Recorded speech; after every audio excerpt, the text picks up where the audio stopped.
요한일서 1장 1절부터 4절 말씀을 가지고 코이노니아라는 제목할 말씀 증거하겠습니다. 코이노니아는 그리스도의 교제를 말하는 거죠. 오늘 본문 3절에 우리의 사귐은 그리스도인들의 사귐을 말하는 것입니다. 예수 믿는 사람들은 주 안에서 한 형제 한 자매입니다. 하나님을 우리는 영적인 아버지로 모시고 하나님 아버지라고 부르고 있기 때문입니다. 그래서 우리 교회 안에 있는 사람들은 형제님, 자매님 이렇게 부른 것입니다. 좀 쑥스럽기도 하고 뭔가 좀 처음에 부르려면 좀 이상하기도 한데 부르다 보면 괜찮아요. 영적인 아버지를 모시기 때문에 우리는 한 형제, 형 자매입니다. 그런데 현대 교회의 모습은 이러한 영적 자녀들의 공동체와는 사뭇 다른 모습을 하고 있기도 합니다. 1921년 런던에서 태어난 복음주의 최고의 강해 설교가인 존 스토트라는 사람이 있는데 한백석이라는 책에서 이렇게 말하고 있습니다.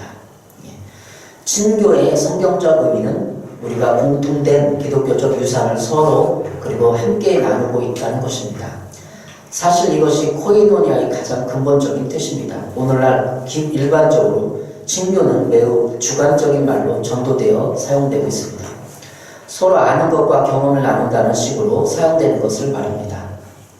교제를 나눈다는 말은 오늘날 편안한 마음으로 이야기를 한다는 뜻으로 이해되고 있습니다. 그러나 성경이 말하는 친교는 객관적인 사실을 말합니다. 성경적 친교는 복음의 유익을 함께 소유한다는 뜻입니다. 우리가 하나님인 것은 하나님의 구원과 하나님의 믿음을 가지고 있기 때문입니다. 우리의 교제는 하나님과의 사귐에 의존해 있습니다. 한 아버지의 뜻과 말씀으로 잉태되어 한 아들의 피로 구원을 받아 한 성령의 거하실 처소가 되는 것 이상이 코이노니아 곧 친교입니다. 친교하면 생각나는 게 이성교제입니다. 이성교제.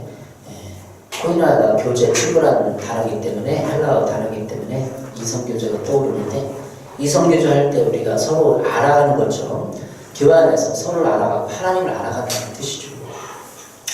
오늘 본문을 통해서 교회 안에 한 형제 자매들이 한 영적 아버지를 모시고 사는 모습들은 어떠해야 하는지 살펴보도록 하겠습니다.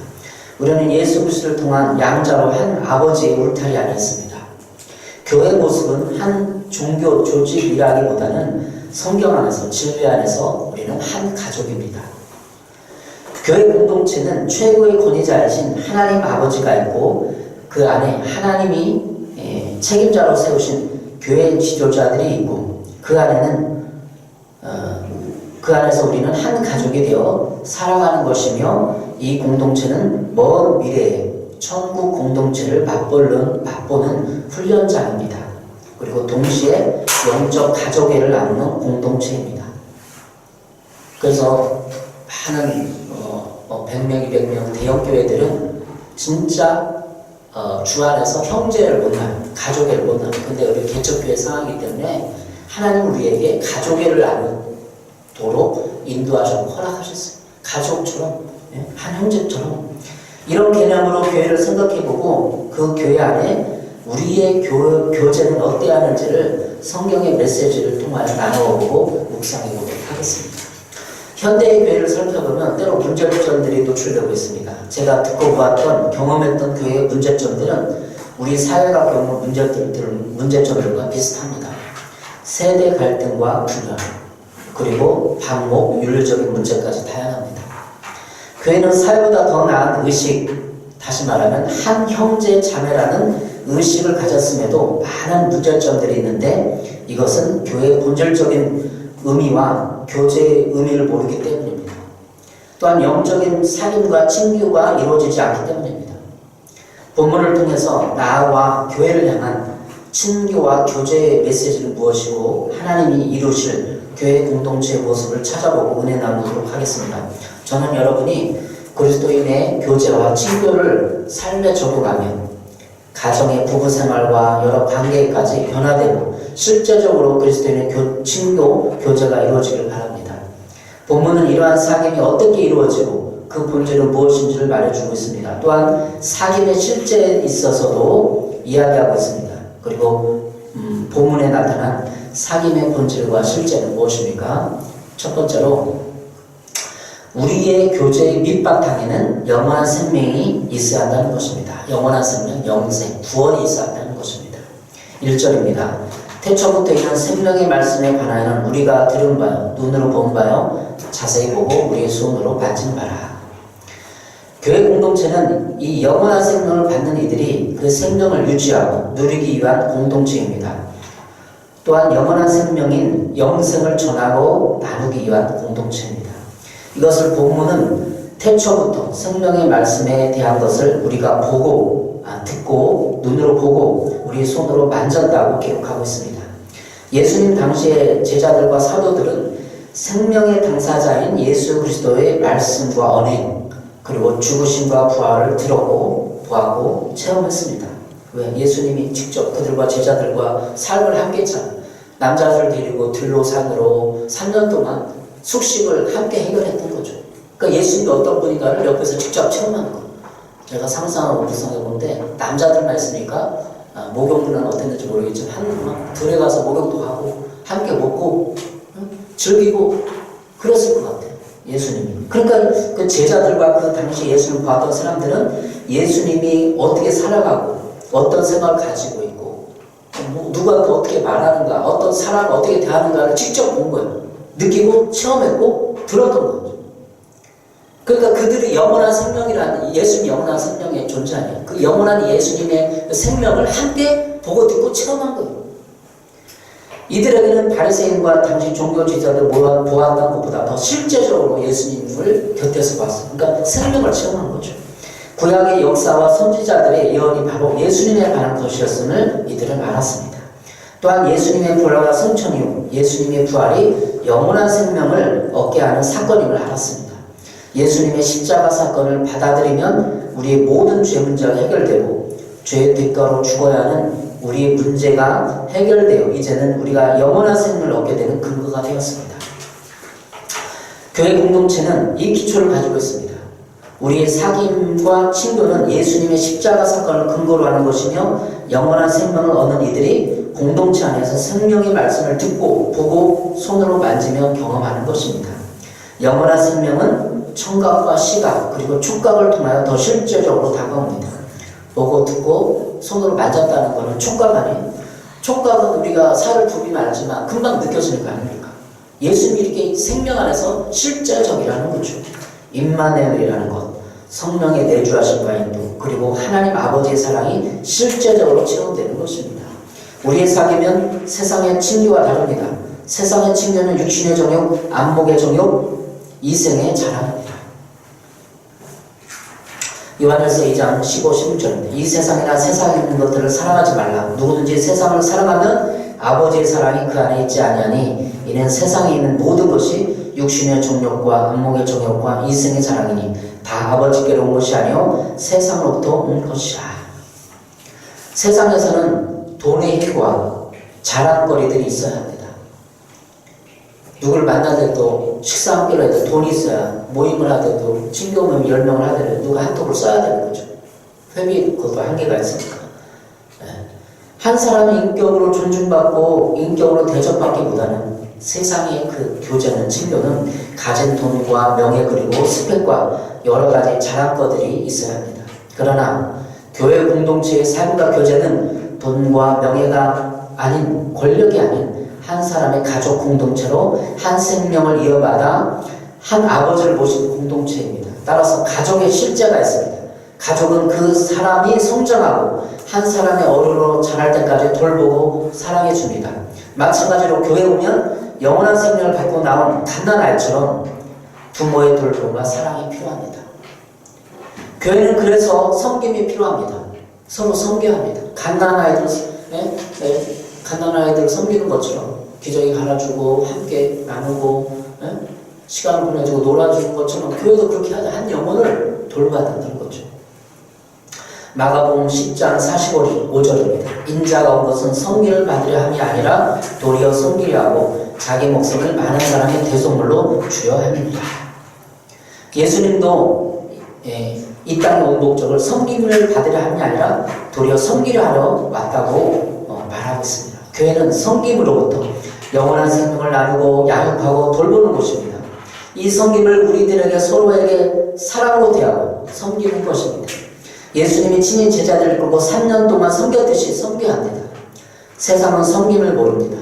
세상 사람들은 섬김은 낮은 사람이 높은 사람을 섬기는 것입니다. 그러나 교회 공동체는 믿음이 있고 유력한 사람이 섬기는 것입니다. 섬김은 돈과 시간과 관심과 기도로 섬기는 것입니다. 그래서 교회는 예수님의 희생과 섬김을 나누는 것입니다. 세상적인 교제는 때로는 섬김이라는 것을 제대로 실천하지 않지만 교회는 영원한 생명을 기초로 해서 생명력을 나누는 섬김을 갖는 것입니다. 생명력 있게 섬길 힘이 있고 그리스도의 교제는 가족애가 있어서 나이와 신분 그리고 학력에 관계없이 무조건적으로 받아주고 용납을 필요로 합니다. 가족은 그의 단점과 잘못까지도 용서하고 덮어주고 이해해줍니다. 우리 교제는 바로 이런 것입니다. 우리 형제 자매의 단점, 잘못된 점 다 이해하고 덮어주고 싸매주는 것입니다. 우리 교제는 바로 이런 것입니다. 이것이 우리 교제의 실제입니다. 아브라함 링컨은 너무나도 유명한 분입니다. 미국 대통령이죠. 노래회랑시키고 미국의 어떤 성인에 가까울 정도로 존경받는 사람이 아브라함 링컨 대통령이죠. 그런데 그의 결혼 생활은 후대의 사람들이 평가하기를 가장 불행한 것으로 평가하고 있습니다. 링컨은 가장 경건한 신앙의 사람이었고 그는 백악관 집무실을 기도의 장소로 두고 기도했던 분입니다.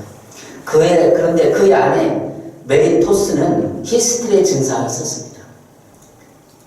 그의 아내가 그림 같은 거 사람들이 남긴 예화나 이런 거 보면 그림 같은 거 보면 그 아내 메리 토스가 지팡이 그거죠. 빗자루를 들고 링컨을 막 잡으려고 뚫으려고 쫓아다니는 그런 그림이 있어요.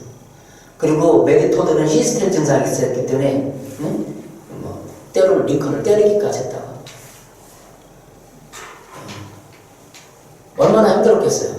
위대한 업적과 세계적인 공헌을 했음에도 불구하고 결혼 생활은 자타가 다 인정하는데 불행했다고 하는 거예요. 근데 메리 토드가 누구냐면 메리 토드라는 그 아내는 그 링컨의 정치적인 정적 그 사람과 친구 관계였대요. 그리고 링컨은 아이를 2명이나 잃었어요. 태어난 아이를. 그러니까 그 아내 메리 토드가 얼마나 히스테리 증상이 심했을 것인지.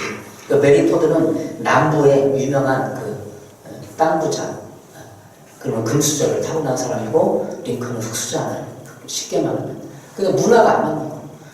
메리 토드가 막 사치하고 돈 벌면 막 링컨은 막 그걸 빚 갚으려고 하고 막 열심히 일하고 그럼에도 불구하고 링컨은 하나님 의지해서 훌륭한 신앙의 사람이었고 모범에 지금을 말하면 우리나라 어떤 문화 이런 거는 금방 이혼했을 것 같아요. 세계적인 영적 거장들 존 웨슬리, 조지 해필드, 조나단 에드워드라 이렇게 사람의 결혼 생활을 쓴 책이 있어요. 잠깐은 그 책을 소개한 걸 봤는데 존 웨슬리도 18세기 영국의 감리교회 창시자는 그 결혼 생활을 원하지 못했대. 아내가. 근데 조지 해필드는 결혼할 때 이렇게 했다는 거죠.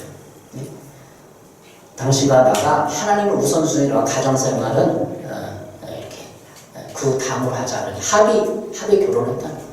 신앙을 위해서 그 위대한 업적을 그거는 지금 여기는 불가하지만 그리고 조나단 에드워드는 가정생활과 또 결혼생활과 그의 신앙적인 이런 유산 사역들을 동등하게 취급했다는 거예요. 3명을 쓴 책이 있어요. 결혼생활 존 웨슬리, 조지 필드, 조나단 에드워드에서 이렇게 신앙이 위대한 영적 거장들도 때로는 결혼생활 순탄치 못하고 히스테리 증상이 아내 때문에 더 연단을 받고 하나님 앞에 기도하는 그런 훌륭한 사람 업적을 하겠다는 것입니다.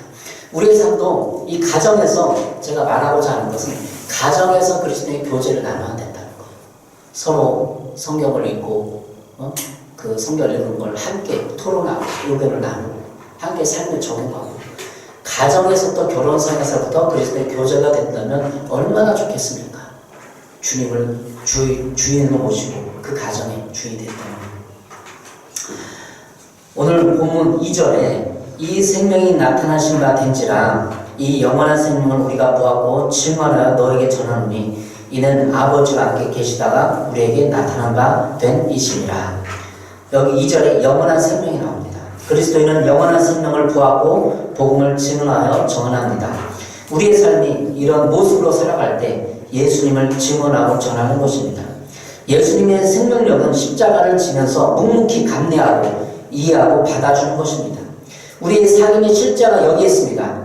하나님 아버지의 사랑을 우리에게 나타내신 것처럼 우리도 우리의 실제 삶에서 섬김과 사랑을 나타내야 합니다. 먼저 성장한 이들은 지금 갓 태어난 이들을 돌보고 양육할 책임이 있는 것처럼 우리의 사귐도 이런 양육관계가 형성됩니다. 교회에서는 양육관계가 됩니다. 나중에 온 사람을 위해서 믿지 않은 사람들을 우리가 먼저 믿은 사람이 돌보고 양육해줘, 길러줘야 돼요. 갓난 아이들처럼. 이것은 생명의 바탕을 둔 것이기 때문에 그렇습니다. 두 번째로 오늘 사귐의 본질과 실제는 삼위일체 하나님과 더불어 누리는 것입니다.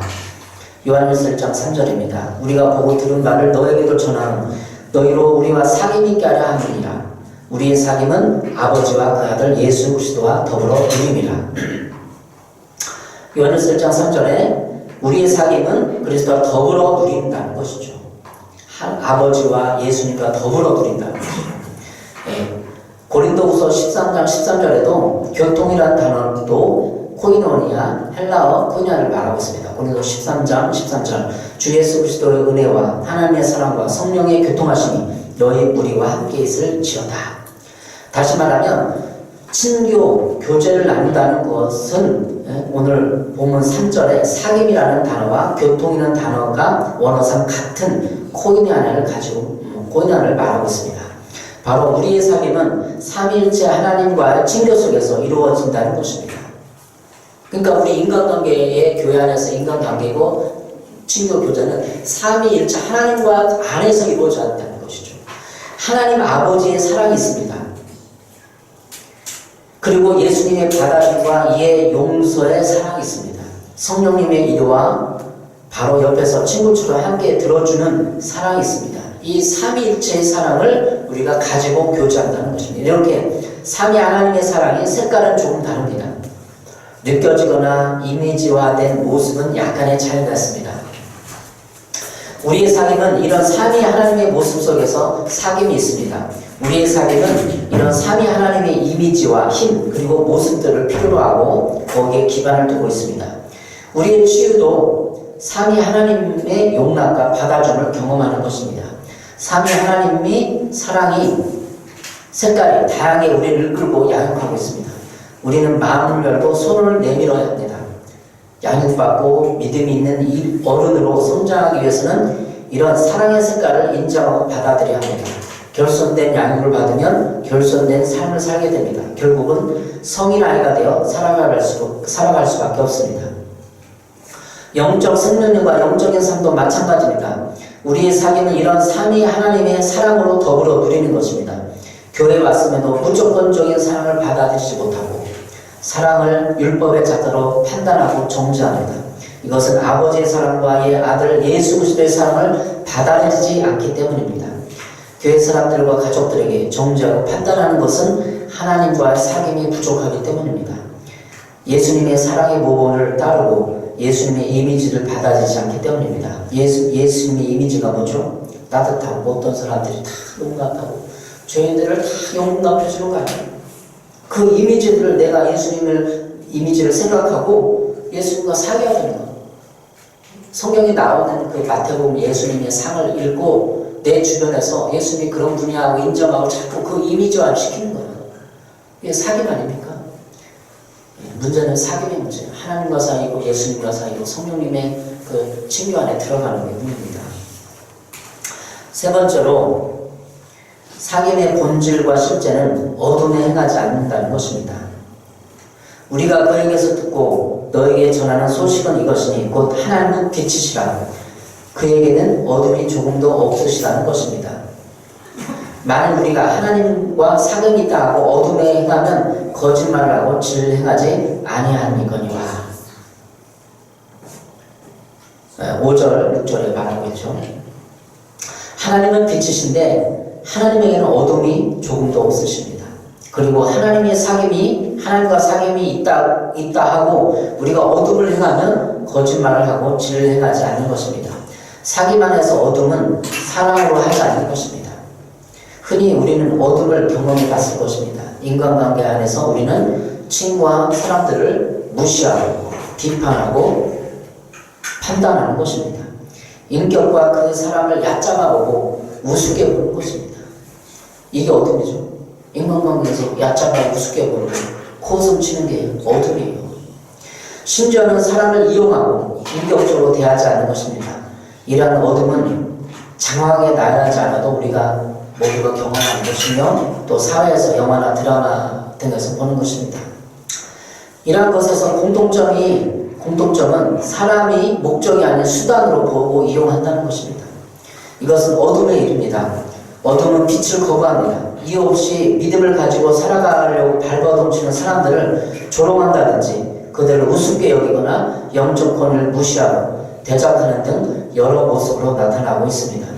우리 주변에 예수님을 안 믿기 때문에 술 안 해요, 담배 좀 안 펴요 그러면 사람들이 코웃음 쳐요, 술자리에. 그런 게 지금 그런 거라는 거죠. 구약 성경의 모세의 예언서도 모세를 괴롭히던 여러 부류의 사람들 중 모세의 흠을 잡고 모세의 영적 지도력에 도전하던 많은 사람들이 있었습니다. 또한 신약의 교회에서도 있었습니다. 사도행전 5장의 아나니아와 삽비라가 예입니다. 사도행전 5장 1절부터 5절입니다. 아나니아는 사람이 그의 아내 삽비라와 더불어 소유를 팔아 그 값에서 얼마를 감추네 그 아내도 알더라. 얼마만 가져다가 사도들을 발 앞에 두니 베드로가 이르되 아나니아 어찌하여 사단이 내 마음에 가득하여 내가 성령을 속이고 땅값 얼마를 감추었느냐. 땅이 그대로 있을 때는 내 땅이 아니며 판후에도 내 마음대로 할 수 없더라. 어찌하여 이 일을 내 마음에 두었느냐. 사람에게 거짓말한 것이 아니오 하나님께로다. 사도행전 5장에 아나니아와 삽비라가 땅값을 감췄어요. 성령을 속이고. 그것은 사전의 경우처럼 사람에게 막 거짓말하는 것이 하나님께 사람의 인간관계 속에서 거짓말, 땅값을 몰라요. 감췄어요. 그리고 사람의 거짓말을 했어요. 그것은 성경이 말하는 것처럼 하나님께로다.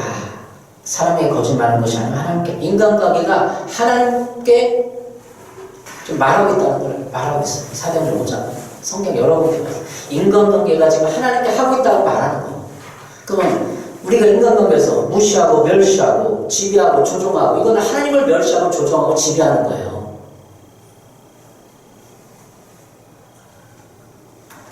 우리는 본문을 통하여서 사귐의 본질과 실체를 묵상해 보았습니다. 그리스도인의 사귐은 영원한 생명의 근간 구원에 관한 것이요 삼일체 하나님의 사랑을 받아들이고 친교하여 치유받는 것이고 어둠을 벗고 영적인 빛 안으로 들어가는 것입니다.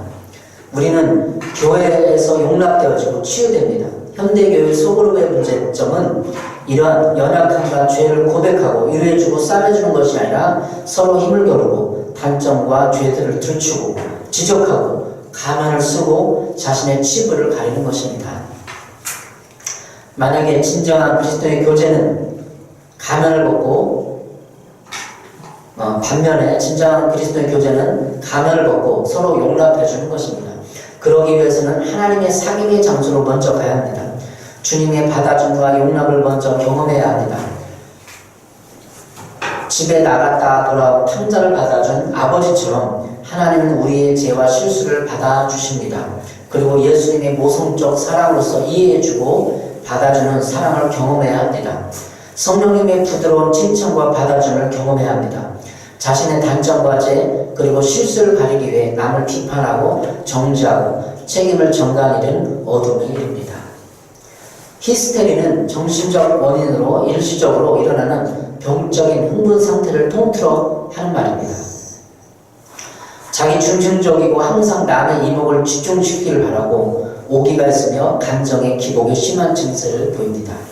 그 원인의 하나는 욕구 불만입니다. 우리의 욕구는 소속감 그리고 안정감, 존중감이 필요합니다. 이러한 욕구는 공동체에서 서로 채워줘야 합니다. 그리고 각자 신앙 안에서 주님의 모성적 사랑과 하나님 아버지의 보호하심과 공급을 통하여 채워지고 치유되는 것입니다. 우리는 히스테리 증상을 가진 이들을 돌보고 하나님을 경험하도록 도와야 합니다. 링컨은 히스테리 증상을 가진 자기 아내를 위해 십자가를 지고 끊임없이 섬겼습니다. 링컨이 히스테리 증상을 가진 아내를 섬기고 끊임없이 도와주고 섬기고 이해하고 사랑했기 때문에 그가 위대한 신앙 사람이 된 것입니다. 만약에 링컨이 아내 때문에 이혼했다든지 버렸다든지 대판 싸우고 신앙의 길을 가지 않았다면 어떻게 되겠어요? 그 신앙 때문에 링컨이 위대한 사람이 되고 그 아내를 돌볼 수 있었던 것입니다. 이런 삶이 우리의 삶이 아니라 먼저 여러분의 내면이 삼위 하나님의 보호와 위로가 실제가 되어야 합니다. 저는 이러한 삶을 살아가기를 소원합니다. 저도 마찬가지입니다. 교회에서 돌볼 때 때로는 힘든 어떤 이런 마음의 과정들을 겪습니다. 그러나 하나님께 충성하고 헌신하는 것, 부르심이라는 것은 아이를 돌보는 것처럼 한 영혼을 돌보는 것이요, 우리가 서로 교제 안에서 못마땅한 것, 싫은 것도 다 이해하고 관용하면서 한 아이를 영혼을 돌보듯이 돌보는 것입니다. 우리의 삶도 마찬가지예요.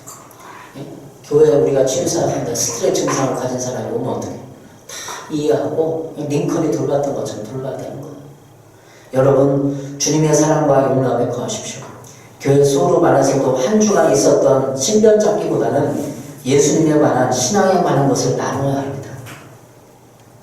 우리 식사 교제할 때도 외찬을 나눌 때도 식사한 다음에 신변 잡기도 할 수 있지만 예수님에 관한 것, 신앙에 관한 것을 나눠야 합니다. 일주일간의 믿음의 삶을 나누십시오. 성경을 읽고 깨달은 것, 주님과 교제 내용, 그리고 영적인 꿈을 함께 나누고 기도 제목을 나누십시오. 꿈꾼 것도 서로 해석해주고, 이런 꿈을 꿨다, 영적인 꿈은 이런 거 하나님이 이렇게 하길 원한다, 서로 나누는 거죠. 그리고 서로 격려하고 위로해 줘야 합니다. 어디서 위로를 받을 거예요? 교회에서 위로를 받아야지. 학력, 스펙, 나이, 지위에 상관없이 다 서로 격려해주고 위로를 받아야 돼요. 서로 믿음의 삶에 넘어지지 않도록 서로의 삶을 좀 묻고 경험을 나누십시오.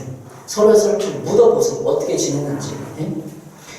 함께 일주일 동안 성경을 읽을 계획을 나누고 서로 읽은 것을 토론하고 나누는 것입니다.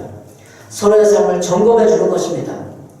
이제부터는 이런 삶을 통해 빛 가운데 행하십시오.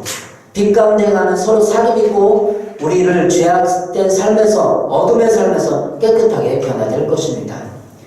일주일 동안 잘 지냈어요? 네, 잘 지냈어요. 이거 형식적인 질문 말고 진짜 명절 때 어떻게 보냈는지, 외롭지 않았는지, 그 마음이 어땠는지, 분노는 없었는지 서로 나누고 연약함들을 이해해주고, 그게 진정한 주님 안에서 교제하는 거예요.